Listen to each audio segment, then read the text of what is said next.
Welcome, everyone, to our adult forum this morning. And we're so pleased to have with us so many of the youth from the trip this summer.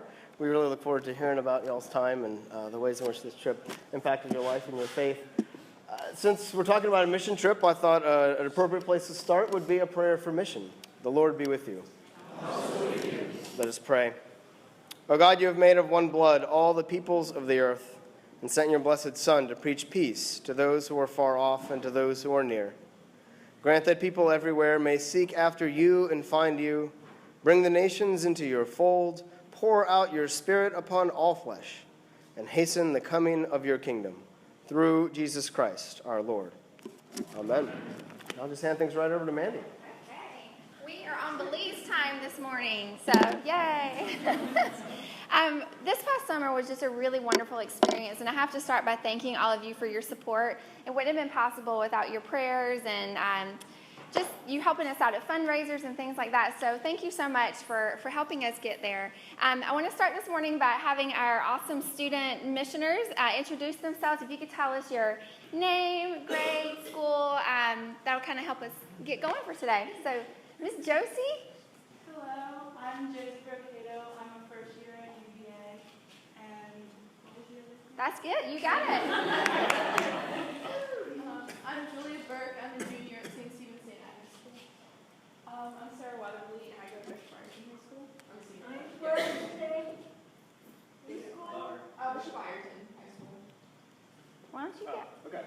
I'm Trench, not a student, and I am 32. Tom Sinescu. I'm a sophomore at TC Williams. I'm Sophie Russ, and I'm also a sophomore at TC. I'm Vika Simone, and I'm a sophomore at TC. I'm Megan Solza, freshman at St. Stephen St. Agnes. Another person that went on our trip this summer. It's Greg. I'm Courtney. Yeah, so we have about a third of our crew here today. We have many people that are off at college now, off at boarding schools, or had some other things that they couldn't be here today for, but we're so excited to share our stories. We kind of have today's show in three different sections, and I kind of want to start off just laying the foundation about, what kind of started our week. So guys, we obviously traveled down, and Ross, you can just keep clicking if you want to. Got to Belize, safe and sound. We were all pretty tired because I think we had like a 4 a.m. flight. I don't even remember. It was ridiculously late or early, whatever you want to call it. It was beautiful. And guys, we have a few pictures right here from the place that we stayed was at Belmopan Baptist High School. That was kind of our home for the week. And why don't you guys tell us a little bit, what do you remember about Belmopan Baptist High School? How was it different than life here in Alexandria? So, I think it was a lot different because the way you think of school here is like you have AC and you're inside all the time, and it's just really different there because the cafeteria is open air building, like so it'll breeze in and out. That's like sort of what it was over there in the picture. And then the classrooms were not the place you'd want to learn. They don't really inspire you to learn, and they're just kind of dirty and concrete floors. Yeah, concrete floors, center block walls. What were you saying? We didn't have any like screens or glass in the windows. It was just like a metal kind of shades with windows inside. Yeah, very different. This was the place that we spent our nights. This is where we ate our meals, where we got ready every day. What was it like to live there? Because we were talking about a little bit what the school was like, but what about living there for the week? Because that was our home. How was that different? What was tough or cool or whatever about that? I was about to say. I remember some specific comments. So yeah. We like to say that like you basically were never not sweating. Yeah. Even after you shower, it's like you get out of the shower and you're already finished in sweat again. But we were all in it together. So Yeah. Exactly. What dates were you guys there? This should be like burned in my memory. July 9th through the 16th, I think. So yes. And you think like No, go ahead. you'd think that like the shower would be like, really refreshing and everything, but it was like a trickle of water. It wasn't like the showers at home where you had like the hot water. Like the cold shower was the best shower, but if it got on your face, you had to like wipe off your face because the water was not clean there, and if you got it in your system, you'd be like really sick. And that was a big adjustment. That's not something that we're used to here, you know. When you travel to new places, oftentimes, you know, the water is treated different, and it's something that we had to be aware of for health risk, you know, to make sure that the students were careful. We were only able to drink purified water when we were there. Yeah, what about you guys? What do you remember about living at Belmont Baptist High School? Well, to add on to the heat, I think we all found a new appreciation for the AC here. Yeah. I think it was a big challenge just to a lot of times I forgot my water bottle and go down to brush my teeth. And Yeah. Yeah, definitely. Yeah, I always had to have a water bottle in hand. We slept under mosquito nets, which was a very big difference. We slept on the floor, and it was definitely a break from our normal lifestyle here. It was very different. So we're going to scoot on. So food, it was neat because another part of living in a new culture for a while is trying the new foods. What do you guys remember about the food there? So good. It was delicious. Like we were very lucky because the group that we served with, Praying Pelicans, they had staff that were local and people that they would contract with to kind of help the groups that they were there. And there was this family, I can't remember their name off the top of my head, but this sweet family cooked for us every single meal, and they would bring us these plates full of food 3 times a day, and we would just get so excited to see what was in there. And you know, what you eat every day is a big part of, you know, life, and I think this was a neat way to experience something different. What was your favorite meal? What do you remember? There was like a barbecue chicken or something like that. Yeah. We Email? also got like different juices every day from the local fruits. So we had, I'm pretty sure it was just pure watermelon juice. It was amazing. And then something called horchata, which is, it kind of tasted like eggnog. It's like coconut, but I think it's like rice milk. Yeah. But that's what it tastes like. It's very sweet, which it was really refreshing. Yeah, definitely. Anybody else? Either the fish or the taquitos. I really Yeah. liked. Oh yeah. But it was really nice. We were able to experience a lot of the local cuisine and try some new things, and everybody was really, really great about that. So let me go to the next one. So we wanted to lay a little bit of kind of or paint a picture for you guys of what life is like in Belize. It is very different. There's a high poverty level. A lot of kids have tough home situations. Not a lot of opportunity for a lot of these students. And we were able to serve the entire week at King's Children's Home. Do you guys want to kind of help tell the story about what King's is about? Who were they? What did they do for the community? So King's is a children's home, which means that it's kind of like an orphanage, except that a lot of these kids have families. They just come from like maybe families who can't support them, or like abusive homes. And some of the kids, they were literally just left outside the door. And King's provides kind of like a home and a shelter for them. It gives them a community and a safer place to grow up. Right on, yeah. I think our first, this is a video right here, and one day on the school bus, because we rode the school bus every day from Belmont Baptist High School to our work site every day, and this is just, I kind of literally held my camera out of the bus window. Oh, I go back, that's okay. And this is just, you can kind of see what the neighborhood was like. It was down this rural kind of highway, and then all of a sudden there was a home, so.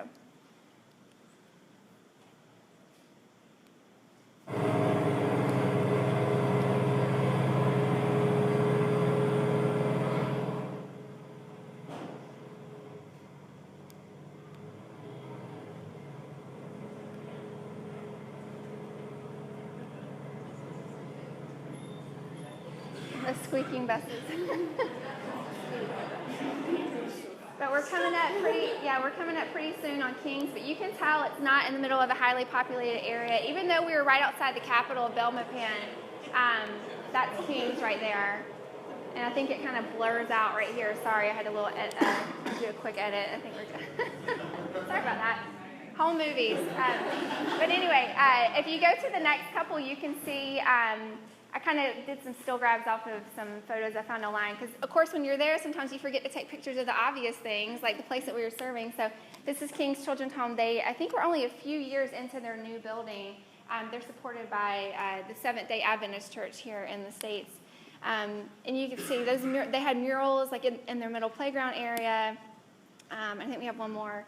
And this was kind of the open courtyard area. It has since been, renovated just a little bit to have a little bit more living space, which you'll see in some of our pictures. But what was life like for the kids who lived there, guys? What do you remember about, Julia? So we were told that even just by coming to King's and physically being present there, we were doing a lot for the kids because most of them, they're incredibly understaffed. So most days, if they don't have visiting groups, they have to stay in this courtyard. So they have one play set and, you know, they can run around, but it's a lot of kids for just a confined area. Yeah. So by being there, we could let them outside the gates, which I'm sure you have pictures of. Yeah. They could, you know, hang out with the farm animals and play basketball. They have a huge, you know, pretty big size basketball court and like 2 other playgrounds and a big, you know, field to run around in. So even just by being there, they had a lot more space and they could, Yeah. you know. Yeah, and I think that was kind of an adjustment, you know, especially the first couple of days. We didn't start our kind of VBS program or some of the activities we had planned with them. But it was literally just being present because, like Julia said, they were understaffed. And you can kind of look in this back corner. There's a gate, and it's hard to point it out from here. But there's a gate that releases to this great outside area. But the kids can't go there if they don't have enough people to watch them because there are a lot of dangers. They're just kind of out in the middle of the country. And little kids, and I mean little kids like 2- and 3-year-olds just toddling around. And so they have to just kind of keep them in tight. And so just the ministry of presence, I think, was something that was really powerful. So we can kind of go on. The home was really neat. I felt like they tried their best, even in tough circumstances with no air conditioning, a lot of kids in a small space. They tried to make it a cheerful environment and have reminders. They had these beautiful murals kind of painted on the different walls and a lot of scripture around. I just thought that was really encouraging, so I'd snap that picture. Let's talk about basketball, Julia. They showed us up. They're incredibly good at basketball, even like the small kids, but especially the teenagers. So the oldest kids were like 18 or 19, and we would play full court basketball games. 4 hours. The entire day. Yeah, Stretch. and I will say that Julia wouldn't brag about this, but she won the game of knockout more times than anybody else. And it drove them nuts. We gotta play again. So, but the full court games, they were definitely better than we were. It was really fun because we were actually, both teams were incredibly competitive. So it wasn't like they were going easy on us at all. Because we weren't used to the heat at all. So we were just like slowly running down the court. And they would make fun of us every time we asked for a water break. We would like sub out and they would be like, "You need water? Why do you need water?" That was annoying. And they would have the same 5 players or 6 players every game. So. Well, and one thing I remember from this basketball court, and you'll see some of the farm animals in some of our pictures in a minute, but this was not just a standard basketball court like we're used to. The animals during the day or when the kids weren't around, they would make themselves at home on the basketball court. And through the middle of playing, I mean, it's kind of a wire at first. You're thinking, oh gosh, there's these cow patties. We got to play around the cow patties in the basketball. But later it became a concern in the week for, gosh, well, how is this affecting the kids' health? If little kids trample through manure. Especially, and we'll share in a minute, with some of their injuries and lack of medical attention, just even in little things. I have a 3-year-old, and she gets a boo-boo, and we have to stop what we are doing right then and there and, assess the situation. But these kids, they're in tough circumstances, even though we had a lot of fun out there on the basketball court. It also is kind of, telling of some of their struggles, just that it's different for them. But part of it is just, I was so impressed with the kids because I think the first thing we did was we went to play basketball, right? When we arrived, with this big group of kids. And, so we walk out to the basketball court. None of us are expecting it to be covered in goat feces, but we got there. It was, nobody said anything. I'm 32. I've never played on a court like that before. None of these people cared. These kids just came out and said, okay, we're just going to go. We're just going to do this. We've never done probably anything like this, but we're just going to go play. And then, our people had shoes on, not to give you guys too many scares here, but it was just so cool to see how quickly they adjusted. This was completely different than anything we'd ever done. Within 2 hours, we played basketball on that court. We had kids when we went to prayer that night. Our kids with little kids sitting on their laps. It was just like that. It was so fast. Sweet. You can go to the next one. And that was the stadium. We had stadium seating for the basketball games. And that kid right there, y'all are going to see him come up because he pretty much made his way into every picture that we took. His name was Peanut, and I wish you could hear his laugh. Like, it just, I feel like I'm going to, like, just, he's precious. Yeah. And at the end of every day, they gathered, what did they call it? Devotion. Yeah, that's right. So they gathered in devotion, and do you guys remember them talking about how they talked about Scripture? Do you remember what the students would do? Oh, they would just blurt it all out. Like, they had everything memorized. It was by heart. Like, they didn't have, like, a Bible to read off of, and they've just been hearing it their whole lives, and they would just spit it out. They'd say, let's say together Like, some random passage, and they would all go, okay, and they would just do it. It was really amazing what they, yeah, even the little ones. It was amazing what the staff there had kind of helped put on the hearts of the kids. But the children there led that among each other. It was really amazing. So, the children were leading the devotion. Yeah, they each it seemed like they almost had like different jobs each day that they would take on. So we spent a lot of hours out back of the house. So in addition to spending time with the children, and you'll see some photos from our kind of official programs later, what was going on out back? Tell us what this situation is. So our job was to move a pile of rocks and make a path for the cows.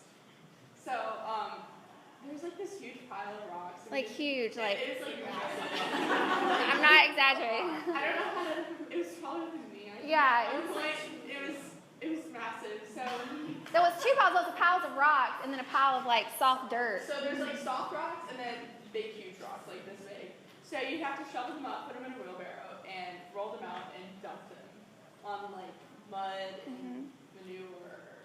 It was just gross. Yeah, because the cows, they couldn't walk. Yeah, this home was really trying to become more self-sustaining, and they made an investment. You can see the chicken coops back here, and the kids had different roles, and the children would come and collect eggs every day.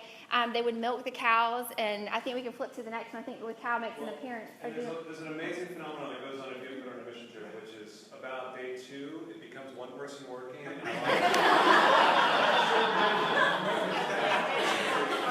great supervisor right there. A lot of moral support, yeah. Moral support. I wasn't the only one wearing sandals, though. No. Yeah, they'd like make fun of us because we couldn't push the wheelbarrow full of rocks. They're like, oh, you can't do that? Why can't you do that? Like, Yeah. Lawrence was one of the older guys, and one of my jobs was once they dumped the rocks, I would shovel and flatten it out, and he would always go, that's like 4 cups of gravel, that's not enough. So then he would come back and show us how it's done, and he would fill it to like this much over the top of the beer barrel. Yeah, it was actually, it was literally back-breaking work. It was so hard, but we had so much fun back there. And you can see the cows watching over our job, making sure we're getting their path just right. So, yeah. Yeah. This is one of my favorite pictures. Julia, who is this? That's Kyrie, and really I feel like Mimi should be here to talk about her because they were inseparable the entire trip. I'm surprised, I mean, this must have been one of the earlier days. That little girl was a little Mimi higher. Yeah, She was both just as sassy and like and both loving, and you know they were both crazy and they were always together. And I remember the last night was especially hard for them because they were basically just crying in each other's arms because they had formed such a special relationship. Yeah. We can keep flipping a little bit. So one of the nights, it was kind of neat, and this is a blurry picture. I tried to be sneaky. I didn't want to be like, hey guys, we're taking pictures of you, so I'd be like, you know, just take it on the sly. But one of the first nights we were there, we were able to host a movie night for them because this room is the only kind of gathering space that the children have at this home. But it's usually locked. Again, if they don't have someone there to supervise the 70 kids that are in there, they can't just let it be a free-for-all. So when we were there, we were able to pop popcorn. Thanks, Josie. You were my sidekick with that popcorn popping. We popped popcorn. We had some fruit snacks. We watched Zootopia, yeah, and it was just amazing. Kids from age 2 all the way up to like high school seniors were sitting there in that room and sweating to death, but just having a great time. That was fun. Yeah, I think the favorite part of my night with that was laying on the tile, but it was so cold. Yeah, like our puppies. No, it was like this little couch, and you just lay on the tile and just watch Yeah, there's Peanut. I know. Me and Greg were just taking a break. We're just taking a break. Dixie. And just like all of our homes, you know, they had some pets there. This was Dixie, you said? Yeah. Yeah. And this was a really cool moment. I will say, I was actually in that room right there. I was kind of doing some planning because we were going to start a vacation Bible school that day. And all of a sudden I hear this singing. And I real sneaky kind of look out the window. And I was like, oh, that's really cute. I was like, I need to go film that. So if we go to the next one, I don't know who's clicking. This was just a moment that just happened. And it was so cool. This girl, Crystal, right here, was a really talented musician. And she lived at the home, I think, right? She lived there. I can't remember if she was kind of yeah, she works there too, which a lot of the students did. But music is bonding across cultures for sure.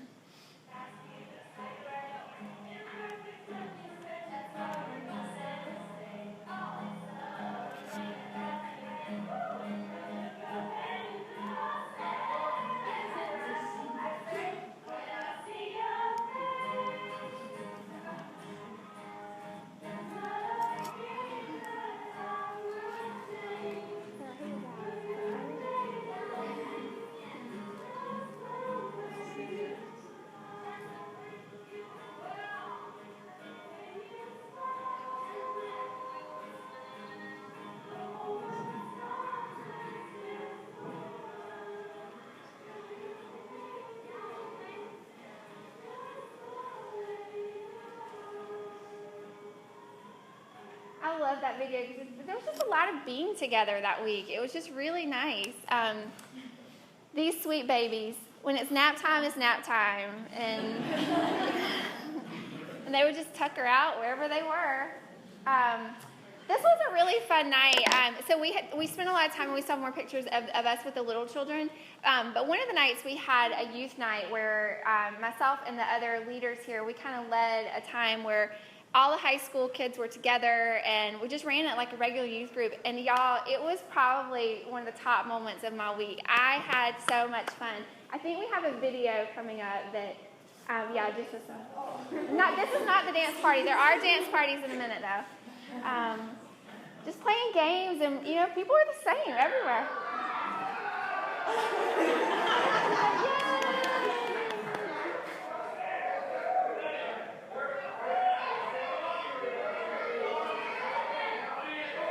They were competing against each other to see who could stand up with the most people hooked together.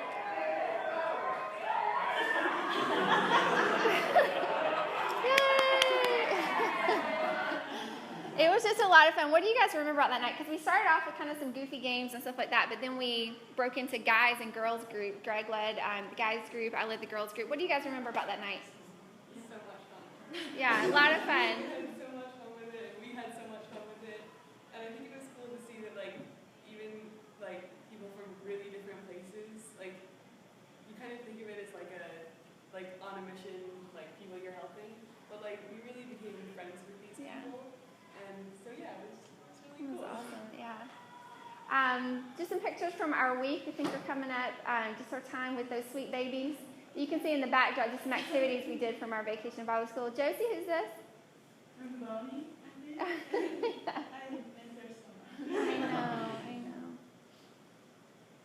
know.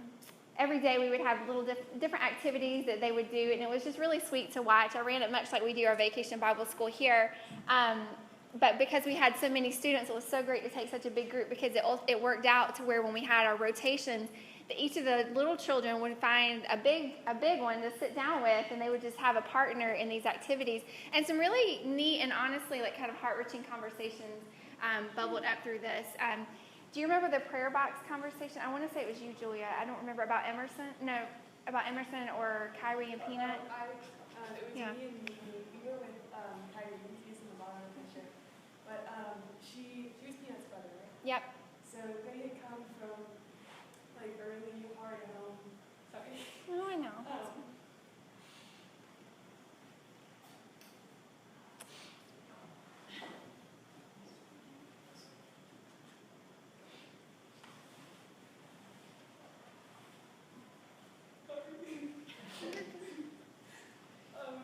So she was talking to us, and we were writing prayers for, like, her family and friends.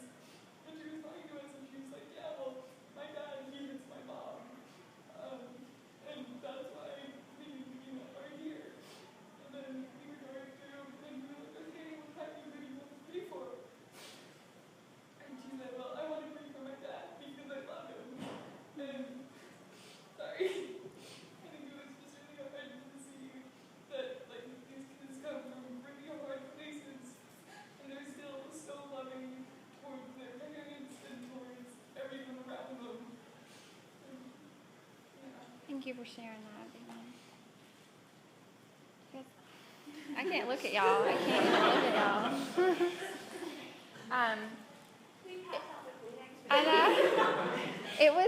It was honestly just a really special time with the kids, just to be there all day. When we did a lot of laughing, but we shared a lot of life too. Sarah always had somebody on her back. Time out. Okay. So, do you want to start? So this, Start, and then I'll. okay, so this sweet little girl, Sharina, precious, you'll see a picture in a minute. She's just this baby doll. She's just this beautiful child, but she didn't want to have anything to do with anybody. She was not talking to anybody. She was afraid of us. She didn't want to have anything to do ran with away if we anyone. came around. Just one of those kids that wanted her space. And Eric right here, which unfortunately he's not able to tell his side of the story, so we're going to tell it for him. Eric was, a little bit on, this was the early part of the week. It was, I think he was trying to figure out, what kids am I going to connect with? And just, this was his first mission trip. So Sarah, I'll let you tell the rest. And then, I think it was, the third day of the trip? Yeah. Third or fourth day. This girl just, ran up. And she's like, hey. And he was like, oh, hi. And then they just, hit it off. And she would, tear up some paper and be like, eat some chicken. And he would eat the chicken about 30 times a day. It was constant. And It was the sweetest it thing was to the sweetest see. little, friendship. They were inseparable the rest of the week, completely inseparable. Just playing with each other, but she was climbing on all the time. There was something really special in their bond. It was really cool to watch because he's a big guy. He's a baseball player, tough guy. And this little girl just was like, we'll see about that. And it was just so sweet. All he had to do was sit down, and she just walked right up to him. I know. This picture is really sweet. And should I tell the story? Yeah. Okay, so I'm telling this. I was hesitant not to, just because I didn't want to. I don't know. This little girl, this is Luke Edwards right here. I don't know if a lot of you guys know him, but we were in this little treehouse thing. This place that was a kitchen, school, treehouse, whatever the kids wanted it to be. And Luke and I were just kind of hanging out, letting all the little kids come up to us. This little girl in particular, that day when we had gotten there, as part of, I think, just some of the health things that happen with little kids, she had just had lice. And that's something, is very contagious, something that you want to be careful about. And we think that they told us that she had had a treatment. She told you. Let me just paint Okay. I was holding her in my arms. She was up against my head. And she was like, yeah, they gave me medicine for lice. And I was like, oh. She was one of the most loving. She was girls. precious, but it's, honestly, we're human, and that's a reaction you have. I mean, it's just something you can't help. When you think of someone having lice and being close to your head, it makes you nervous. And with Luke in this picture, I was like, I saw her playing with his hair, and I said, Luke, come here, can I talk to you for a second? I just wanted to tell him the story, so I just want you to know, I believe she was just treated for lice, and I just want to make sure you know. And he goes, okay. And he sat back down, and she was braiding his hair. And I just love that. To me, that was such a window into his heart. He was like, okay, lice, play with this little girl, play with this little girl. And it just, nothing was getting in the way of these students, showing love to these kids. And it was just beautiful to see. Thompson? So this is Saul on my head. There was a lot of hair braiding going on that week, yeah. I think. He was a big Spider-Man fan. I think 3 of the days he was wearing a Spider-Man shirt. He loved to take me into the treehouse that we just saw, and that kid was always full of energy, just always running around, always asked me to pick him up. Would get on Wesley's head as well. I think right before this picture he was chasing us. And that kid was really special because he just always wanted to play. I don't think I ever saw him stop to just take a rest, and he was really sweet. It was awesome, yeah. A lot of piggyback rides going on that week. During the school year, do they go to school? They do, yeah. They go to school. The older kids often go to the school where we were staying. Yes, we actually saw a lot of the students who were in summer school. We would come out of our rooms and we would see them in the morning and we're like, hey, hey, we'll see you in a little bit, because it was just right down the road. So, and even during the summer, they had some programs where I know they were doing a computer class, I think. I want to say they said at the Venezuelan embassy or something. I mean, it was very, they did some neat things for the kids there. We can scoot through a few more. Oh, Peanut. It was neat. We had a lot of people help us with some donations as we went down there with books and things like that. And so one of the afternoons, we had a reading afternoon, and we took the books that we had brought down as gifts. And the kids, just of all ages, sat in our students' laps. And you can see, I mean, up to he was probably 10. That's Raven. He was 12. And this was like one of the later days of the week. Yeah. So I'm so glad I got to be his reading buddy because we were pretty close friends. He showed me some cool dance moves. I remember reading with him, and we were reading Bingo, and he insisted on singing it, and, while everybody else was reading. And then at one point, I asked him to read. He goes, no, you do the voices better. So you But that was something really neat to see. I mean, I read to my little girl, and she's 3, and sometimes she has it, and sometimes she doesn't. But they were just so interested in just reading these little children's storybooks. Let's go to the next one. The next one's I put in too many dance party videos. But this was a huge part of our week, the dance party. So let's play this one. It's just for a minute.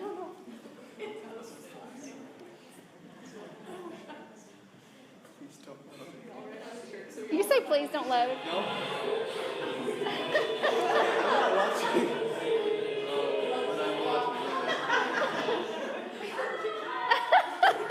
of course they're playing tricks on each other, turning off the music, stuff like that. Yeah. Wait for it. That was a lot of fun. And y'all, these kids could dance circles around us. They were.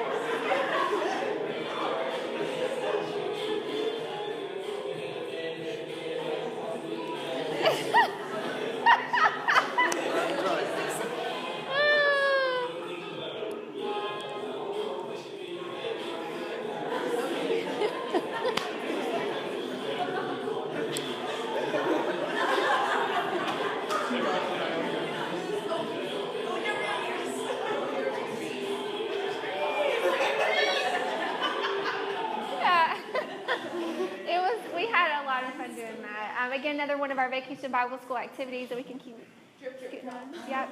And just life at the home. Just, animals outside. Oh, my sweeties. Mika, who was this? Emerson, I think? Oh, yeah, that was Emerson. Yeah, he's really sweet.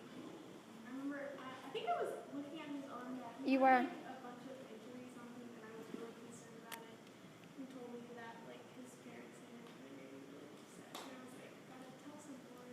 And I told them, and they were like, yeah, we know, but can't really do anything about it. Yeah, I want to add that I think Mika was just such a saint because some of the harder to pin down children were just magnetized towards her. I mean, just some of the just hardest to deal with, running around, sometimes a little bit more violent. They just loved Mika. And they she did. would just handle it so well. I mean, at one point, I think I have a picture of you with 3 boys who I considered to be a handful one at a time, just all around her. She was doing a great job directing traffic. They did. And this is Shalini. Isn't she just a doll baby? And we can just keep scrolling through if you. Yeah, they're really smart dogs, and they're really sweet. Yeah. So they had ticks all over them. You can just play that. Or whoever. So I got some Andrew Webb, who's on the trip, and he brought his fishing pole for some reason. But we got some fishing line, and we just cut off the ticks from the dogs just to make sure they're healthy and stuff. Yeah. This right here was our last night there, and right now you're seeing all the smiles because we had another dance party. It was pretty epic. But I will say, because we're just going to kind of go through these last few pretty quick, but that was the hardest goodbye I've ever said in my life. We knew we had been there for 5 full days, and this was an unusual set of circumstances because most of the groups that come to Kings, they'll come for an afternoon, or they'll bring some supplies, or they'll play a basketball game. But we really got to stay there and be with them for 5 days, and we grew to love those kids in that week. And It was painful to say goodbye. I think we were the only group to Yeah. stay beyond one day.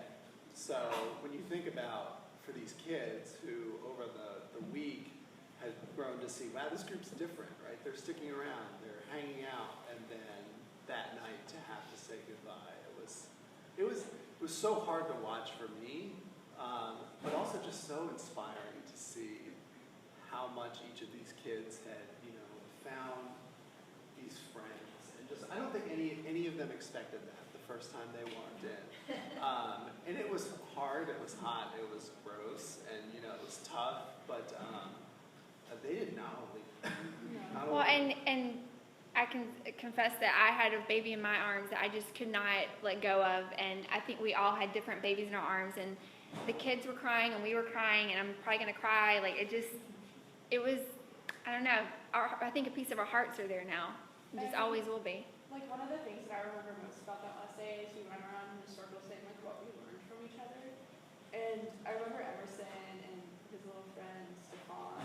They're, like, the craziest little kids, and they said we learned how to respect and how to love and how to be thankful. And, like, that just really stuck with me because those kids, they didn't really come from anything. Emerson was hit by a car and then left for dead on the side of the road. And you kind of think, like, what parent could do that to their child? And We prayed the last night in a circle, and each kid had an opportunity to say something, to pray for someone or something. And so many of even the smallest kids prayed for very specific people in their group. And they said, I pray that they have a safe trip home and that they, they won't forget us. But they could have prayed for so much more. I thought they deserved prayer more than we did, because of how much they showed us how you really should love someone. Hard to talk about. We were able to do some cool stuff when we were there, like go to the Mayan ruins. You'll see in a minute that they all climbed up, but Greg and I did not. We were like, good job, high five. And I was telling Julia, I was like, I promise y'all all had so much more fun the fact that I stayed on the ground and not being like, don't get so close to the edge. It was beautiful. This was Zunantunich, one of the Mayan ruins there. It was really beautiful. I would like to know, did all of you guys climb up? yeah. Yes. Everybody but me and Greg. We got up there, they're hanging their legs off the edge, and then we were about to leave, and our guide said, duck. So we all ducked, and this huge swarm of bees swinging over the top of the temple. They were going back over to Guatemala because we were really close. He didn't think anything of it, and I was just like, I'm so glad we're not sitting there. Those bees keep flying over the top.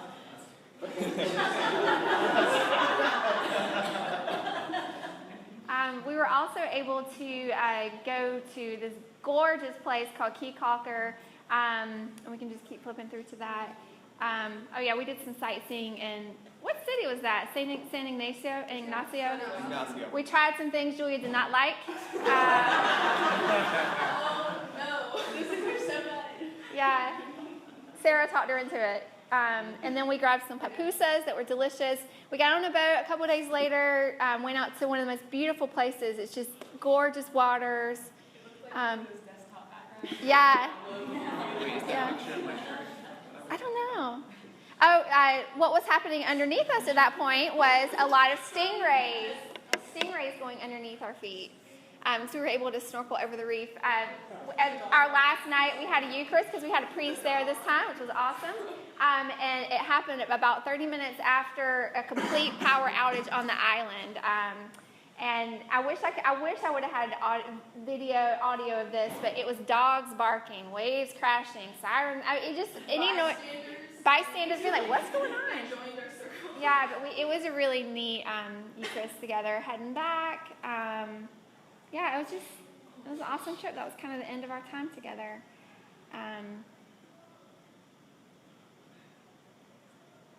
That's okay, we don't have to play that. And then, Greg, you better believe it. So I want to close today, but just inviting our students to share, what did you bring back and not souvenirs? Thompson already warned me he was going to tell me about souvenirs, but I'm just kidding.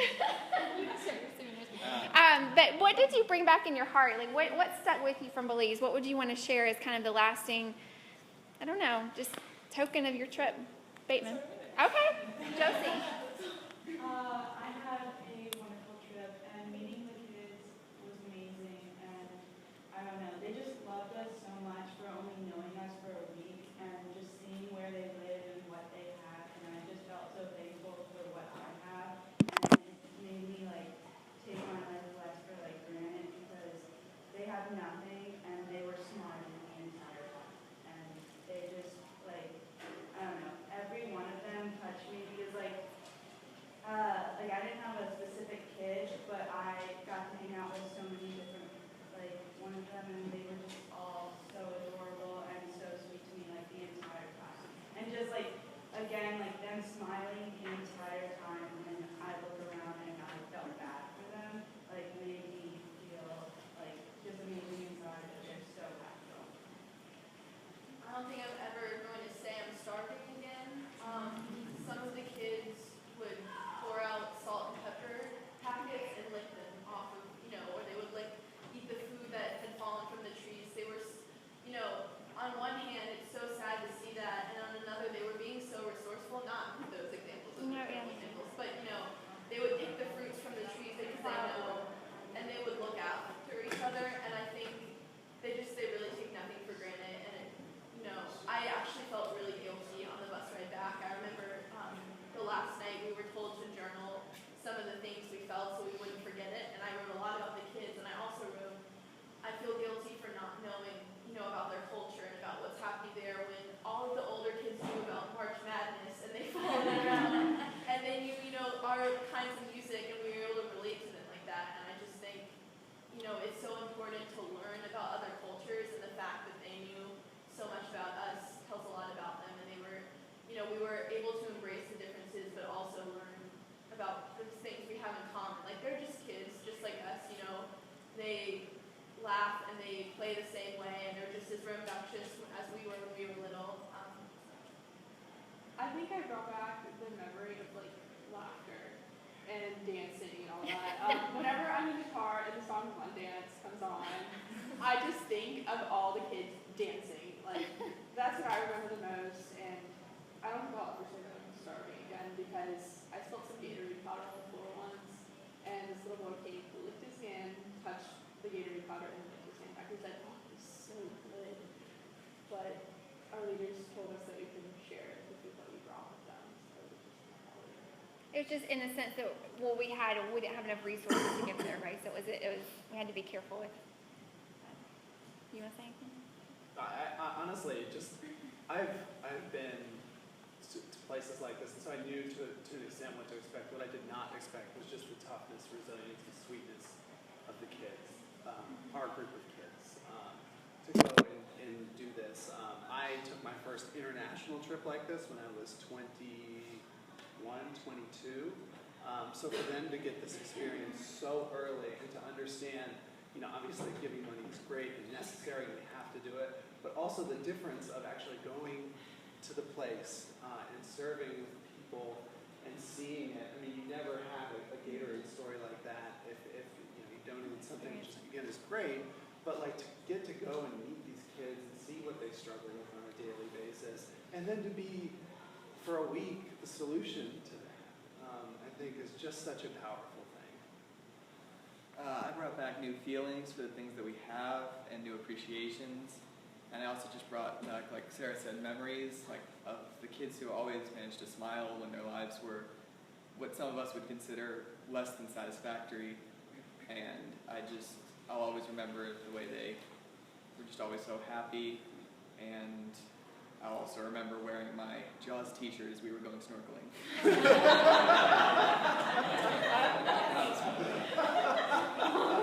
All right, Miss Sophie.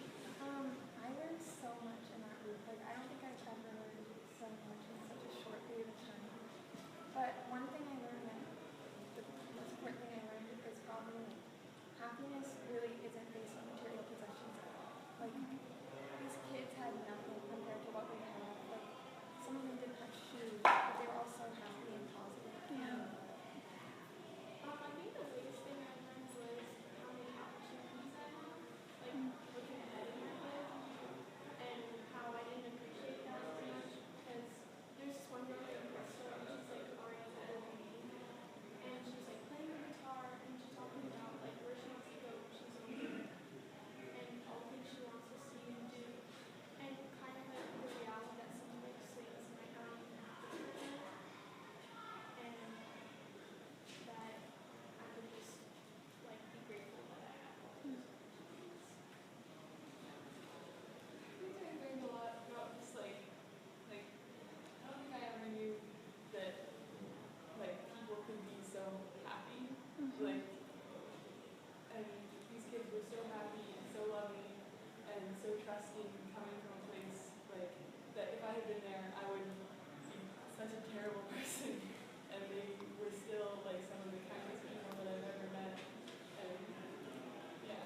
thank you guys for sharing the stories, and thank you guys for listening. Miss Susan, hi. Oh, I just want to say, what can we do now?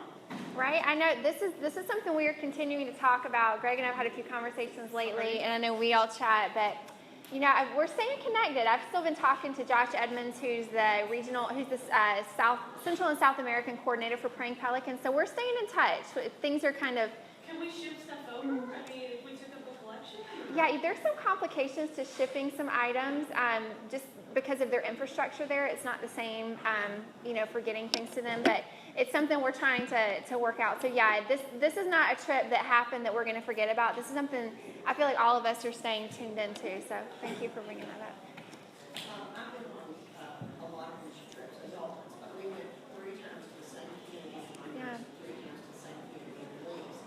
Worked in the same school. Yeah. And one of the biggest gifts I think we gave to them was going back. Yeah. You had us on the road. Mhm. Oh. It was Your family. Yeah. Mhm. Yeah. I know. This is definitely a conversation we're working on right now. I don't have a final answer at this moment, but it's something that's up in the air and we're kind of looking into. So thank you guys. If I can just say a 2-second prayer just for our friends in Belize. So the Lord be with you.